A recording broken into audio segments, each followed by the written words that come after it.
संगमनेर तालुक्यातील वाघापूर येथील शारदा ग्रामीण बिगर शेती सहकारी पतसंस्थेची 31वी वार्षिक सर्वसाधारण सभा खेळीमेळीच्या वातावरणात ऑनलाईन पद्धतीने संपन्न झाली।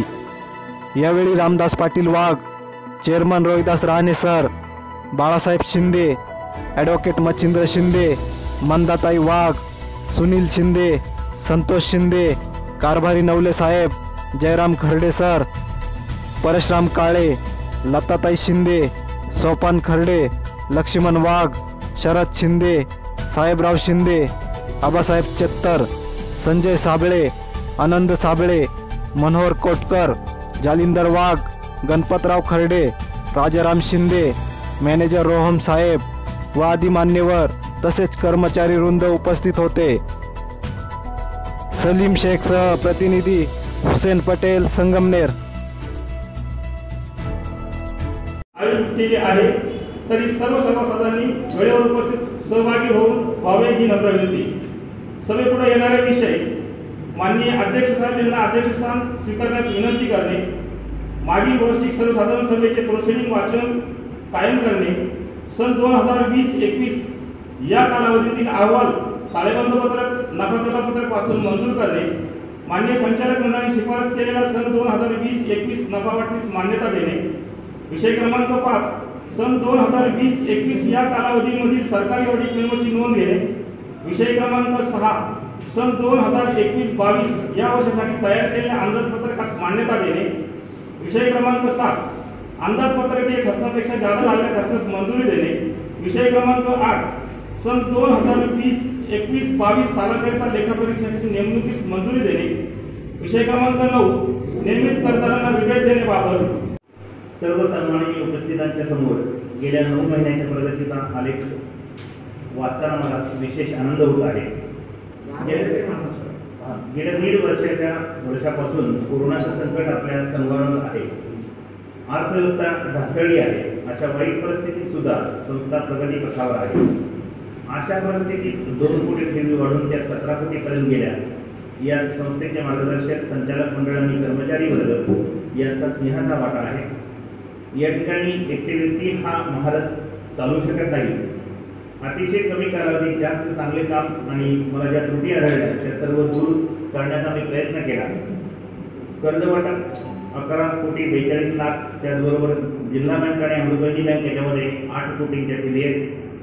आणि विशेष बाब म्हणजे कोरोना काळामध्ये इतर बँकांची थकबाकी 25-30% गेलेली आहे। आपली थकबाकी फक्त 12% असून ही थकबाकी कमी करण्यासाठी आपला जो कर्मचारी वर्ग आहे यांनी अहोरात्र कष्ट घेतलेले आहेत।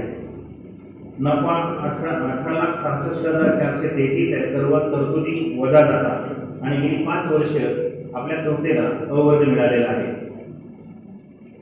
संस्थेचं नियमित काम करत असताना यामध्ये सर्व कागदपत्र आणि सर्व निकष पूर्ण केल्याशिवाय कोणाची कर्जाची फाईल पुढे येत नाही। कर्मचारी वर्ग ती पूर्ण फाईल कंप्लीट केल्यानंतर सहीसाठी आणतात, ही अतिशय चांगली बाब आहे। मी या ठिकाणी आल्यानंतर या पद्धतीनं 29 स्वरूपाचे 26 स्वरूपाचे कागदपत्र त्या ठिकाणी लागतात, त्याची लिस्ट केली जाते। या ठिकाणी मॅनेजर पहिल्यांदा त्या कागदपत्र चेक करून सह्या करतात, नंतर फाईल समोर ठेवतात, नंतर मी चेक करतो आणि नंतर कर्ज वितरण केलं जातं। त्या ठिकाणी कुठलाही एक सुद्धा कागद अपूर्ण असताना फाईल पुढे जात नाही। आमच्या संचालक मंडळाच्या लोकांनी पण कर्ज घेतले, त्यांनी सुद्धा त्यासाठी खूप चांगलं सहकार्य केलेलं आहे। अतिशय पारदर्शी असा व्यवहार, कुठल्याही प्रकारे मीटिंग शिवाय पास केले जात नाही। त्याचबरोबर जामीनदार आणि कर्जदार यांच्या थकबाकीबाबत कुठलीही तडजोड केली जात नाही। आणि विशेष म्हणजे या कामामध्ये वरिष्ठांनी कधीही मला एकही फोन केला नाही की ही ॲडजस्टमेंट करा किंवा यांची थकबाकी कापू नका। याच्याबद्दल मी वरिष्ठांचे खूप आभार मानेन। व्हॉट्सॲप तर नेहमी फोन करून सांगतात की आम्ही तुमच्या पाठीशी आहे, कुठल्याही कामात तडजोड करता कामा नये किंवा चुकीचं काम करायचं नाही। कोणाला राग आला तरी चालेल, काम आपल्याला शिस्तीत करायचंय, आपल्याला बदनाम होऊन या ठिकाणून बाहेर निघायचंय। संस्था आज आपल्याकडे आहे, उद्या असेल नसेल, काम आपण क्लिअर करायचं। आणि ही मंडळी कायम माझ्या पाठीमागे उभी असतात, रोज फोन करून अपडेट घेत असतात। त्याचबरोबर अतिशय आज्ञाधारक आणि कार्यकुशल कर्मचारी या संस्थेला लाभलेला आहे। कामात कुठली कुचराई होत नाही आणि ती कुचराई मी सहनही करत नाही. कोणतीही खरेदी एकटी व्यक्ती जाऊन करत नाही. मंजुरी, कोटेशन, सँक्शन या सर्व प्रक्रिया पार पाडूनच त्या ठिकाणी खरेदी केली जाते. त्याकरून श्रमिक, कामगार आणि सासूरक्षित शेतकरी वर्ग या लोकांचे पैसे, धामाचे पैसे या संस्थेत आहेत. म्हणून त्यातील एकही पैसा कुणाची लाड पुरवण्यासाठी वापरायचा नाही असा सक्त आदेश वाघ साहेबांचा असतो. त्याचे काटेकोर पालन या ठिकाणी केले जाते. एका वर्षाच्या कालावधीमध्ये एक विशेष बाब मी तुम्हाला सांगेल की एकाही कर्मचाऱ्याची कंप्लेंट माझ्याकडे आली नाही किंवा फोन करून एकाने सांगितलं नाही की तुमचा हा कर्मचारी काम करत नाही किंवा मला विनाकारण त्रास देतोय, अशी एकही कंप्लेंट आली नाही. मी आपल्या सर्वांच्या वतीनं कर्मचाऱ्यांचं विशेष स्वागत करेन. या कोरोनाच्या काळामध्ये आपण पाहिले सगळ्यांच्या घरी जाऊन अहवाल दिलेले, सगळ्यांच्या घरी जाऊन मिटिंगचे बॉक्स दिलेले. खरं तर कठीण काम आहे, परंतु विना तक्रार त्यांनी ते पार पाडलेले आहे. आजच्या सत्कार मूर्तीच्या बद्दल बरंच बोलता येईल, परंतु आपल्याला वेळ कमी आहे. ऑनलाईन मीटिंग आहे, 2 मिनिटांमध्ये ते संपवणार आहे. सत्कार मूर्ती सोपान बबन खर्डे एक मितभाषी व्यक्तिमत्व आणि महाराष्ट्राच्या कपड्यावर आयुष्यात कधीही डाग पडू न दिलेली व्यक्ती आणि अशा लोकांचा सन्मान आपली संस्था करते. खरंच आपण एक खूप भाग्यवान आहोत. त्यानंतर लक्ष्मण सखाराम वाघ साहेब, स्वर्गीय भाऊसाहेब थोरात आणि नामदार बाळासाहेब थोरात यांचा गाढा विश्वास असणारी व्यक्ती. अमृतवाहिनी बँकेचे मॅनेजर म्हणून 30-32 वर्ष अतिशय सन्मानानं सेवा केली. साहेबांनी त्यांना एक्सटेन्शन दिलं, परंतु त्यांनी ते नाकारलं आणि अतिशय प्रामाणिकपणे सर्व्हिसच्या काळामध्ये कुठेही गालबोट न लागलेली व्यक्ती म्हणजे लक्ष्मण वाघ साहेब. त्यानंतर दुसरी सत्कार होती स्वर्गीय मारुती शिवराम शिंदे तथा भाऊंच्या बद्दल कितीही बोललं तर कमी होणार आहे. माझे अतिशय घनिष्ठ संबंध त्यांच्याशी होते आणि वाघसाहेब आमचा जो आता हा ग्रुप आहे, हा ग्रुप स्वर्गीय भाऊ आणि बाळासाहेब शिंदे यांनी कोणतंही संघटना नसताना या दोघांनी तो ग्रुप सुरू केला. हे संस्थापक आहेत स्वर्गीय भाऊ आणि बाळासाहेब, त्यांनी हा आमचा ग्रुप सुरू केला. या दोघांनी मेहनत घेऊन पदरमोड करून माणसं एकत्र केली. अनेक वेळेस निवडणुकीत त्यांना अपयश आले, ते त्यांनी पचवलं, पण माणसं उभी केली. या ग्रुपचे सर्व श्रेय या दोघांचे आहे, भाऊ आणि बाळासाहेब. आज भाऊ आणि बाळासाहेब यांच्या प्रयत्नाने अमृतेश्वर पतसंस्था, विविध कार्यकारी सोसायटी, शारदा पतसंस्था, शिखर संस्था या ग्रुपकडे आहेत. यामागे या दोघांचा त्याग आहे. संस्था लाभेत मिळाल्या, पण ते पाहायला भाऊ नाही, म्हणून त्यांना हा पुरस्कार देताना आम्हा संचालक मंडळाला विशेष आनंद होत आहे. सहकारी पतसंस्था चालू 5 वर्षापासून उल्लेखनीय असे कार्य करत आहे. आपल्या संस्थेच्या 5 वर्षापूर्वी 7 कोटी ठेवी होत्या. आज रोजी 17 कोटीच्या आसपास ठेवीचा टप्पा आपण पार केलेला आहे. म्हणजे जवळपास आपण 10 कोटी रुपये ठेवी वाढवलेल्या आहेत. या सभेला उपस्थित असलेले आणि ऑनलाईन याच्यामध्ये सहभागी झालेल्या सर्व सभासदांचं मी मनपूर्वक स्वागत करतो. हे स्वागत करत असताना मागील 5 वर्षाचा जो कालखंड आहे त्याचं प्रगती पुस्तक अहवाल रूपाने आपण सर्व सभासदांना पाठवलेलं आहे. 5 वर्षाच्या कालावधीमध्ये ज्या संस्थेचा कारभार झालेला आहे त्या कारभारामध्ये संस्थेचे चेअरमन, व्हाईस चेअरमन, सर्व संचालक मंडळ, माजी चेअरमन या सर्वांचं खूप मोठं योगदान आहे. आता मी तो अहवाल आहे किंवा किती ठेवी आहे, किती कर्ज दिलं याकडे न जाता त्याचा ऑडिट वर्ग अ आलेला आहे. याच्या अर्थ संस्थेचं पारदर्शी कारभार, काटकसर धोरण आणि संस्थेनं घेतलेला हितावह निर्णय या सर्व गोष्टी याला अवलंबून आहे असं मी समजतो. सभासदांनी, ग्राहकांनी याच्यामध्ये ठेवलेलं आहे.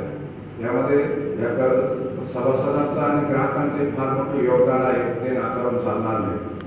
तसंच आता कर्ज वाटप करत असताना सुद्धा राणी साहेबांनी सांगितलं की प्रत्येक प्रकरण हे सर्व संचालक मंडळाच्या पुढे येऊनच त्याची सर्व निशा करूनच त्याचं वाटप होतं.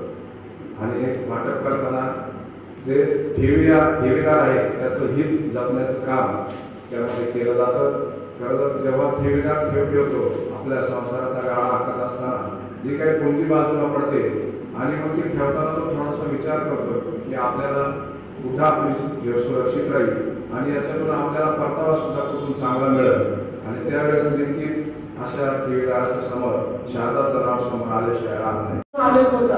हा 8 कोटी होता आणि आज आपण जर पाहिलं दुप्पटीवर गेलेलं लक्षात येईल. म्हणजे ठेवीचा जर आपण जर विचार केला तर या 5 वर्षामध्ये ठेवी या दुप्पट झालेली. नफ्याचा विचार जर केला तर माझ्या माहितीप्रमाणे नफ्याचा विचार जर केला राणेसर तर 30 वर्षाच्या कालखंडाचा तो संपूर्ण विचार आणि या 5 वर्षाचा विचार केला तर या 5 वर्षातला नफा हा जवळजवळ 1 कोटीच्या वर नफा आहे. 1 कोटीच्या वर नफा झालेला आहे. म्हणजे इथं एखाद्याची स्तुती करायची म्हणून मी उभा नाही, पण प्रत्यक्षामध्ये जी गोष्ट दिसते समोर ती मला या ठिकाणी मांडायची आहे. तर शिस्तीत आता घडवण्याची काही कल्पना मांडली की शिस्तीत सर म्हटलं तर शिस्त आलं आता यांनी ठरलेलं तसं एका घोड्याला फुगीर जातो. आता फुगीर घडल्यानंतर तो एका दोरीत चालतो. अशा प्रकारे आपली इतर संस्था सुद्धा एका दोरीत चाललेल्या दोन्ही चेअरमन खूप चांगले काम केलेले आणि चांगलं काम करत असताना मार्गदर्शक सुद्धा चांगले रामदास स्वामींच्या निमित्ताने आपल्याला जे जिल्हा बँकेत ज्यांनी काम केलं ते असे आपल्याला मार्गदर्शक लाभलेले आणि नामदार साहेब तर म्हणतात तुमची शारदा पतसंस्था एक मोठा वटवृक्ष तयार झालेला आहे. निश्चितच खूप नामदार साहेब सुद्धा त्यांचं जाता येतं खूप लक्ष असतं आपल्या पतसंस्थेकडे. तर खूप प्रकारे चांगल्या प्रकारे आपली पतसंस्था चालवतो. सर्व संचालक मंडळ असतात त्याचे कर्मचारी असतात यांनी खूप चांगलं काम केलेलं आहे. आपल्या संस्थेला खूप चांगले उत्कृष्ट संस्था पुरस्कार मिळाले असते. आयएसओ मानांकन मिळालं, बँको पुरस्कार मिळाला आणि विविध या पुरस्कारानं संस्थेची वाटचाल सतत उंचावत गेली आणि म्हणून या ठिकाणी खूप चांगलं काम या सर्व संचालक मंडळ असं मॅनेजर आणि लोन पावसाळ्यात जाधव आणि त्यांचे सर्व कर्मचारी यांनी खूप चांगलं काम केलं. जे संस्थेत चेअरमन म्हणून सुरुवातीला सुनील शिंदे यांनी काम केलं. या ठिकाणी संचालक मंडळ असं आपल्या पाठीमागचे मी रक्कम अशी 7 आपल्या सभासदांचे आहे. त्याच्यामध्ये नाव मी आता घेत नाही. खूप मोठी साथ आणि खूप मोठा विश्वास आपण मिळवल्यामुळं 7 कोटीवरून 5 वर्षामध्ये आपल्याला 16 कोटीचं मदत गाठता आली आणि हे पैसे आपल्याला परत कर्जाने वाटावं लागतात. कर्जाने वाटत असताना सुद्धा खूप आपल्या रक्कम वाटलेल्या रकमेची वसुली झाली पाहिजे. त्यासाठी खूप छानच नजरेनं कर्ज वाटप करावं लागतं आणि ते कर्ज वाटप सुद्धा खूप चांगल्या पद्धतीनं झालं.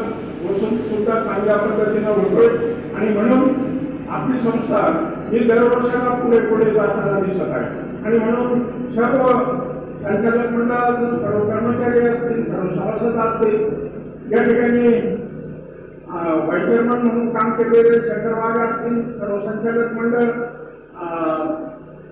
आत्ताचं परशुराम काळे असतील, रोहिदास राणे सर असतील, सुनील शिंदे असतील, सर्वांचं मी आपल्या सर्व सभासदांच्या वतीनं आमचे कार्यकर्ते मित्र ॲडव्होकेट शिंदे साहेब असतील, बाळासाहेब शिंदे असतील, सर्वांच्या वतीनं खूप खूप अभिनंदन करतो. आणि अशीच संस्था यापुढे आपल्याला चालवायची आहे आणि म्हणून यासाठी सर्वांनी खूप खूप भक्कम असं पाठीमागे उभं राहावं अशी विनंती आपण सर्वांना